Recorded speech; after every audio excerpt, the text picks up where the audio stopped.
Baik, bismillahirrahmanirrahim. Assalamualaikum warahmatullahi wabarakatuh. Waalaikumsalam warahmatullahi Waalaikumsalam wabarakatuh. warahmatullahi wabarakatuh. Innal hamdalillah nahmaduhu wa nasta'inuhu wa nastaghfiruh wa na'udzu billahi min syururi anfusina wa min sayyiati a'malina. May yahdihillahu fala mudilla lahu wa may yudlil fala hadiyalah. Asyhadu an la ilaha illallah wahdahu la syarikalah wa asyhadu anna Muhammadan abduhu wa rasuluh la nabiyya ba'dah. Allahumma shalli ala sayyidina wa habibina wa syafiina wa maulana Muhammad wa ala alihi at-tayyibin at-tahirin wa sahbihi wa man tabi'ahu ila yaumil qiyamah amma ba'd. Yang saya hormati narasumber ya, pemateri pada seminar motivasi pagi ini Bapak Dr. Hamdan Firmansyah. Itu plus-plusnya apa Pak tuh? Ada sekian gelar magister ya, ada sekian gelar magister ya, ada sekian gelar S1, ada SE, ada SH, ada MH, ada MSY dan seterusnya lah itu ya. Ada MMPD juga, itu seperti itu, luar biasa ini Pak Hamdan ini. Jadi pada pagi ini seperti biasa. Jadi yang pertama kali kegiatan seminar motivasi ini dilakukan dengan narasumber angkatan Ibu Lina ya, Ibu Dr. Lina. Waktu itu Pak Yoyok finish pertama kali ya, itu finish pertama kali dan disusul oleh rombongan besar di semester cum laude termasuk Ibu Lina ya, termasuk Ibu Lina dan seterusnya. Ya, dan hari ini menyisakan berapa Bu? Tinggal 4 Bu ya. Angkatan 2017 itu tinggal 4 angkatan 2017 dan ya alhamdulillah mudah-mudahan dengan adanya acara pagi ini juga bisa menjadi motivasi kita semua. Amin. Amin ya Allah ya Rabbal alamin. Nah, selanjutnya untuk angkatan Pak Hamdan sendiri, rombongan besarnya di situ ada siapa? Ada Pak Syahril ya, kemudian dan seterusnya.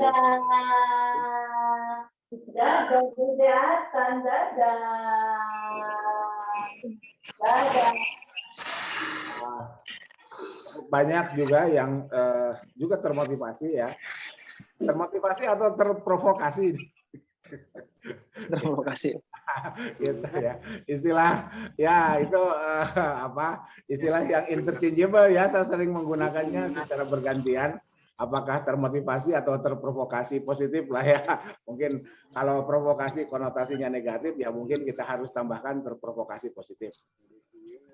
Oke. Nah, pagi ini kita akan mendengarkan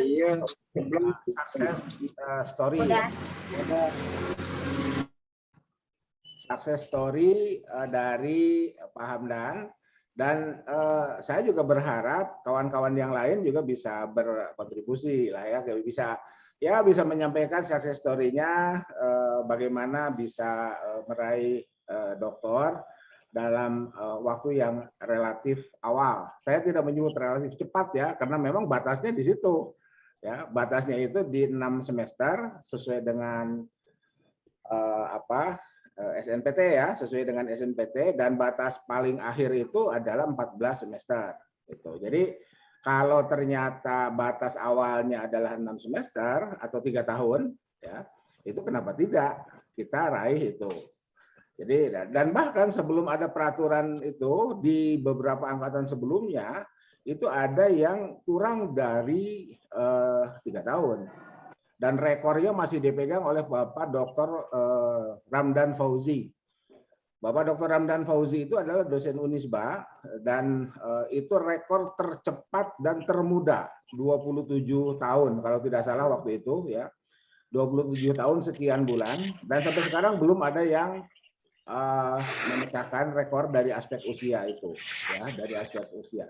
Mungkin Ibu Cucu Susilawati ya, saya belum cek juga itu apakah Ibu Cucu mematahkan rekor Pak Ramdan atau tidak. Yang jelas Pak Ramdan, Ibu Cucu sebelumnya tahun 2000 berapa itu ada Pak Haji Dindin yang sekarang menjadi Pak Wadek 2 ya, Pak Wadek 2 Fakultas Tarbiyah itu juga rekor-rekor tercepat itu itu bisa diraih. Nah, sementara setelah ada peraturan bahwa penyelesaian studi di S3 itu minimum 3 tahun atau 6 semester, maka kemudian patokannya adalah berdasarkan peraturan itu. Nah, dalam pengantar atau pembukaan inilah ya, atau kata sambutan ini, saya mencoba membuat slide ya, beberapa slide seperti biasa. Jadi ini slide-nya seperti ini. Kemudian ini bagi yang pernah menerima slide ini di kelas, mungkin juga ini sekedar refreshing saja ya. Jadi sekedar refreshing bahwa sebelum kita sampai di sini, ya sebelum kita sampai di sini itu kan kita melewati dulu S1 dan S2, ya seperti itu. Dan dari sini kita bisa melihat tipikal proses itu. Jadi ini secara umum, boleh jadi mungkin Pak Anton ada di tempat-tempat lain yang tidak seperti ini, it's okay lah, berarti itu ada mustasnayatnya ya, ada kekecualiannya. Tetapi secara umum kita melewati jenjang-jenjang pendidikan itu dengan atmosfer seperti ini.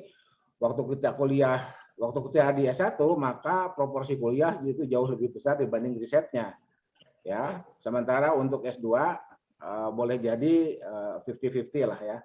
Sementara di S3, nah ini yang kemudian menjadi perhatian kita, dan konteks kita bertemu hari ini, pagi ini, bersilaturahim akademik pagi ini, membicarakan bahwa proporsi perkuliahan ya itu lebih sedikit dibanding risetnya.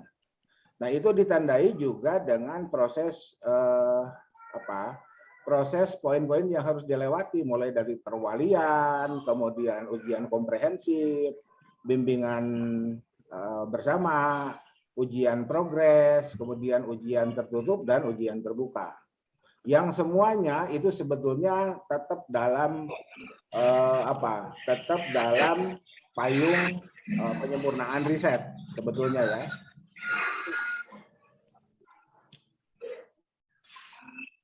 Terkadang kita melihat Profesor A menjadi penguji, ya, tapi juga menjadi pembimbing di mahasiswa yang lain. Ya itu kan gantian aja ya, itu gantian posisi. Sebetulnya baik pembimbing ataupun penguji sama-sama menjadi menjadi penyempurna proses penulisan disertasi itu. Menjadi penyempurna proses penulisan disertasi itu. Jadi mohon dipahami infografis ini seperti itu ya, mohon dipahami infografis seperti ini ya, bahwa ketika kita kuliah di S1 maka proporsi riset jauh lebih sedikit dibanding proporsi kuliahnya ya, sementara di S2 anggap saja ini sama, dan di S3 proporsi riset jauh lebih besar dibanding dengan jenjang-jenjang sebelumnya. Oke, nah ukurannya ini saya membuat ilustrasi dengan pertanyaan telur. Apa itu telur? Gitu ya. Jadi kalau pertanyaannya apa itu telur dan ditanyakan kepada mahasiswa yang masih berada di jenjang S1, boleh jadi jawabannya cikal bakal ayam. Seperti itu. Nah, sementara ketika kita tanyakan di mahasiswa S2, maka jawaban riset mahasiswa S2 adalah jawaban mahasiswa S1 ditambah temuannya. Anggap saja misalkan temuannya vitamin A. Oh, berarti kalau begitu ketika kita tanyakan apa itu telur ke mahasiswa S2, maka jawabannya adalah cikal bakal ayam plus vitamin A. Telur adalah cikal bakal ayam, di dalamnya terkandung vitamin A. Nah, kira-kira seperti itulah ya. Nah, kalau kemudian kita tanyakan ke mahasiswa S3, maka jawabannya adalah jawaban mahasiswa S2 plus temuannya. Jadi lagi-lagi ini kita berada di wilayah ini ya, di wilayah temuan itu. Anggap saja misalkan temuannya ada asam amino, atau misalkan nanti ada temuannya tidak hanya vitamin A, tapi mungkin juga ada vitamin C atau vitamin D, misalkan begitu, it's okay. Ya, itu masing-masing individu berhak menemukan novelty-nya masing-masing pada riset masing-masing jenjang tersebut. Ya, ini ilustrasi lah, ini sekedar ilustrasi ya. Jadi Ibu Bapak yang hadir di sini bisa juga membuat ilustrasi lain sesuai dengan atmosfer kuliahnya masing-masing di tempat masing-masing itu. Ya, mari kita fokus di S3 ini ya, karena memang hari ini kita mencoba untuk kembali melakukan motivasi atau provokasi bagi para mahasiswa S3 yang bahkan ada yang angkatan sebelumnya juga ini baterainya kakak tingkat Lina ya, kakak tingkat Ibu Lina itu kan masih ada yang belum selesai itu ya. Oke, jadi kita bikin ilustrasinya seperti ini, infografisnya seperti ini. Jadi Ibu Bapak, ketika kita kuliah di S3 itu, anggap saja perkuliahan kita 3 semester. Emang ada yang lebih? Ada. Ya, saya lihat itu, saya tidak perlu menyebut perguruan tingginya, ada yang bahkan sampai semester 4. Itu perkuliahannya. Ada yang kurang? Ada yang hanya 2 semester perkuliahannya. Tetapi yang harus diperhatikan, ini infografis di sini nih.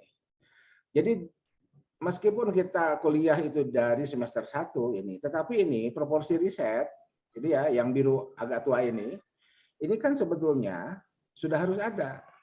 Bahkan ketika kita daftar di S3 sekalipun kan kita dipersyaratkan membawa proposal, ya draft proposal itu. Nah ini biasanya draft proposal itu kan yang penting ada dulu, karena by sistem aplikasi ada file yang di entry ya. Jadi aplikasi bisa jalan tuh. Dalamannya apakah proposal atau proposalan nggak tahu juga kan gitu seperti itu. Nah ini mungkin apa? Ya mudah-mudahan menjadi pengetahuan Ibu Bapak kalau sudah jadi dokter, semoga yang sudah jadi dokter segera jadi guru besar dan andai pun belum jadi guru besar Ibu Bapak bisa ngajar di program pascasarjana di S3 ya, bahkan di S3 kemudian juga membimbing para mahasiswanya, dan mohon disosialisasikan bahwa sejak semester 1 sekalipun kita kuliah, ini proporsi risetnya sudah muncul. Di mana? Di sini. Di perwalian yang telat itu. Sebetulnya kan perwalian itu mestinya diawali dari semester 1. Toh ketika kita semester 1, dosen wali kita sudah punya. Begitu kan? Yang juga ikut mengisi KRS kita itu. Andai di awal belum punya, di akhir itu pasti keluar tuh. Ya, di akhir itu pasti keluar. Sehingga kita bisa langsung melakukan perwalian sebagai titik pemberangkatan riset kita itu, riset kita di S3 itu. Ya. Nah ini, sehingga perwalian itu bisa dimulai dari semester 1, masuk ke semester 2, masuk ke semester 3, dan di semester alih antara semester 3 dan semester 4. Ini semester alih itu istilah saya ya, nggak ada kan sebetulnya semester alih itu. Ya, jadi ketika kita berakhir kuliah di semester 3, maka kita berhak mendaftarkan diri kita masing-masing untuk dijadwalkan di seminar usulan penelitian. Syarat dan ketentuan berlaku apa? Tanda tangan dosen wali. Gitu ya. Itu. Jadi kemarin itu saya lihat di angkatan berapa?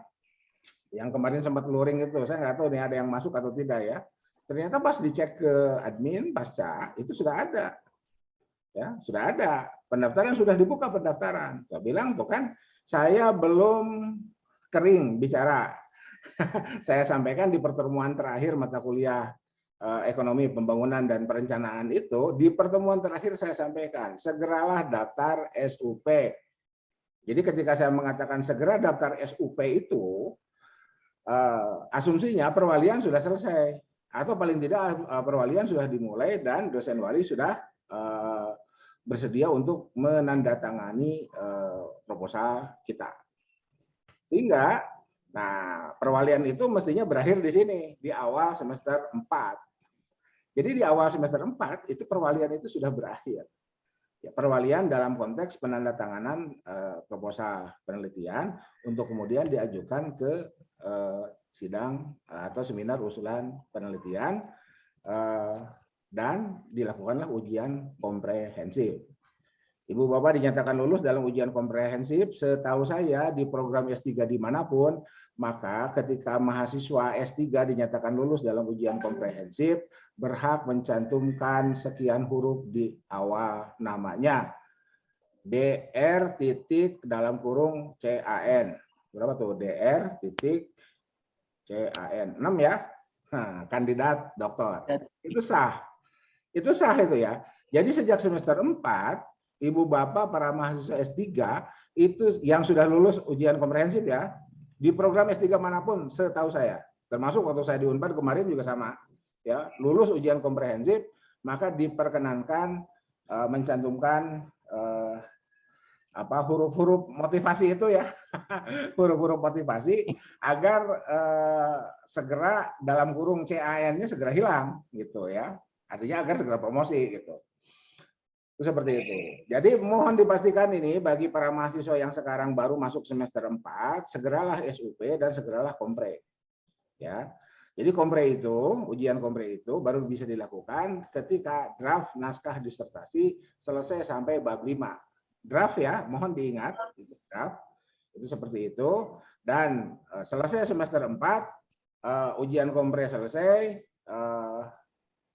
gelar kandidat doktor kita berhak cantumkan, sehingga ketika kita mengirim kartu ucapan selamat Idul Fitri, mohon maaf lahir batin, tertanda kandidat doktor Fulan, kandidat doktor Fulan Fulanah. Nah, itu seperti itu ya.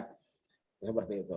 Nah, sehingga ketika kita masuk semester 5, kita bisa melakukan di awal, bisa melakukan bimbingan bersama dan ujian progres. Anggap saja demikian. Ya. Kemudian di semester 6 kita bisa langsung ujian tertutup dan ujian terbuka dengan peluang mendapatkan predikat pujian atau cum laude itu di semester 6 itu. Ya, jadi ini kita bisa melihat nih, dan ini sangat wajar. Ya, jadi jeda-jeda waktunya sangat wajar. SUP ke kompre, anggap saja ini SUP perbaikan SUP 1 bulan lah ya, ini bisa. Selesai kompre menyelesaikan sampai bab 5, ini bisa berapa? 1 bulan tambah 5 bulan misalkan, jadi 6 bulan tuh. Selesai semester 4, kompre selesai. Ya. Nah, selesai kompre bisa langsung bimber. Jadi sebetulnya kalau komprenya selesai di semester 4, bimbernya juga sebetulnya bisa di semester 4 ini. Ya. Pada saat kompre selesai. Jadi pada saat kompre selesai, bimber bisa dilakukan di semester 4 sebetulnya. Tinggal apakah nanti tim promotor memiliki waktu yang sama, ada ijma waktu ya, ada ijma waktu. Kalau ada ijma waktu di akhir semester 4 bimber itu bisa. Sehingga ketika bimber ditarik ke semester 4, maka tertutup bisa ditarik ke semester 5. Syarat dan ketentuan berlaku ya. Itu seperti itu. Tuh, jadi ini sebetulnya tergantung kita. Jadi waktu itu, waktu apa? Waktu yang tersedia itu sebetulnya tergantung kita, ya, tergantung kita. Nah, oke. Andai misalkan di semester 6 kita tidak bisa ujian terbuka, maka di semester 7 pastikanlah kita bisa ujian terbuka. Kenapa? Karena semester 7 adalah batas lulus dengan pujian itu. Ya, batas lulus dengan pujian itu. Misalkan pasca kita atau pasca-pasca yang lain ya, pasca-pasca yang lain mensyaratkan IPK minimum untuk dapat pujian itu 3,7 misalkan seperti itu ya. Maka pastikanlah naskah kita, kalau mata kuliah kan sudah selesai ya. Kita bicara mata kuliah itu kan selesai di sini. Ya, di semester 3 atau di semester 2 ya. Ya kecuali kalau ada juga yang kuliah sampai semester 4 ya. Yang jelas di semester akhir perkuliahan mata kuliah dianggap selesai. Selesai kuliah, kita fokus di naskah disertasi, di riset kita, dan perhatikanlah rambu-rambu yang terkait dengan konsekuensi dari raihan atau capaian yang kita peroleh itu. Oke, nah, muncul pertanyaan, Pak Anton lah, duit saya kan gitu ya. Saya pengen nyantai aja, it's okay. Itu hak hak ibu bapak ya. Itu hak ibu bapak, it's okay. Itu yang jelas. Saya sendiri selaku apa? Anggap saja selaku pembimbing atau apalah ya, selaku kakak gitu ya, selaku kakak, selaku orang tua sudah menyampaikan rambu ini dan batas lulus itu.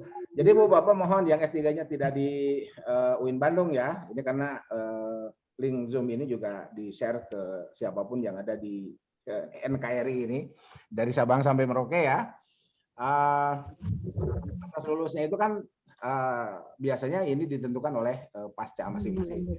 Jadi ada batas lulus dengan pujian, ya, ketika IP minimum tercapai. Andai misalkan Pak Anton duit saya, waktu-waktu saya pengen nyantai, it's okay ya. Keputusan ada di tangan masing-masing ya. Itu seperti itu. Yang jelas inilah batas akhir. Batas akhirnya semester 14, batas akhir ujian promosinya di semester 14. Andai IP kita 3,99 tetapi diujikan melewati batas semester 7 ini, maka kita tidak bisa cum laude. Melewati batas semester awal yang dengannya predikat cum laude bisa diraih, andai kita melewatinya, maka sekalipun IP kita 3,99 atau bahkan 4,0 sekalipun misalkan ya, bisa jadi semuanya dapat A, tapi ujian promosinya di semester 14, maka mohon maaf itu tidak bisa cum laude. Ya. Hal yang juga harus diperhatikan adalah argo, ya SPP kita kan terus bayar. Apakah nanti bayarnya full atau apa biaya tunggu dan lain sebagainya itu disesuaikan dengan pasca masing-masing ya. Jadi kurang lebih seperti itulah ya itunya. Dan ya oleh karena itu apakah dokter bisa diraih dalam 3 tahun? Bisa ya, kembali ke sini. Ya, kembali ke sini dan kita finish di sini. Atau di sini ya. Nah, di sini ya, finish di sini. Yang angkatan 2017 Bu Lina siapa? Pak Yoyok ya?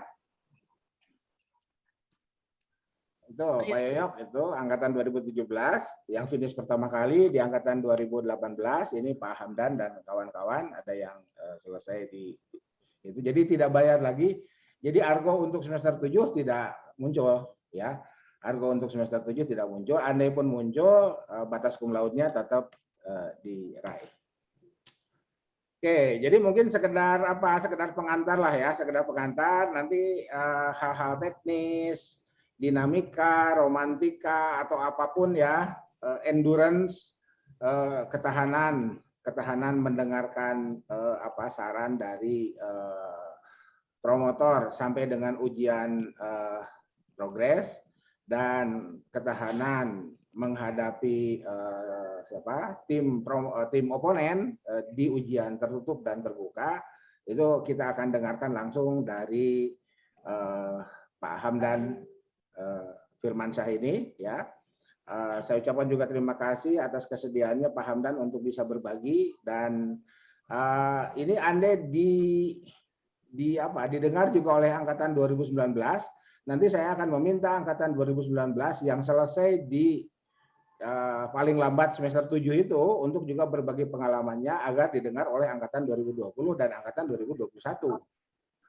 Jadi Bu Bapak ini ya jadi kan terus ya tradisi ini ya andai misalkan ya boleh jadi pasti akan melakukan hal yang sama dalam bentuk lain is okay lah ya tapi Ibu Bapak yang kebetulan bertemu dengan saya di mata kuliah tertentu ya yang jelas kan mikro makro belum ada yang ganti dan ekonomi pembangunan belum ada yang ganti kan gitu. Kalau sudah ada yang ganti kan berarti kita memiliki warna yang yang cukup banyak ya untuk sudut pandang, untuk berbagi pengalaman dan seterusnya. Oke, jadi selamat berseminar ya, selamat berseminar, selamat menyimak success story dari Pak Hamdan dan kawan-kawan. Boleh jadi nanti Pak Hamdan ya ada kawan-kawannya yang lain yang juga ikut berkontribusi, kita persilahkan saja. Mohon maaf saya tidak bisa menemani sampai akhir. Saya akan memantau dulu rombongan ke kondangan karena saya harus bareng-bareng juga ke kondangannya, nggak bisa sendiri ya, gitu. Mungkin kamera saya off, tetapi link saya tidak live ya. Jadi kalau link saya tidak live, hanya kamera saya off terlebih dahulu.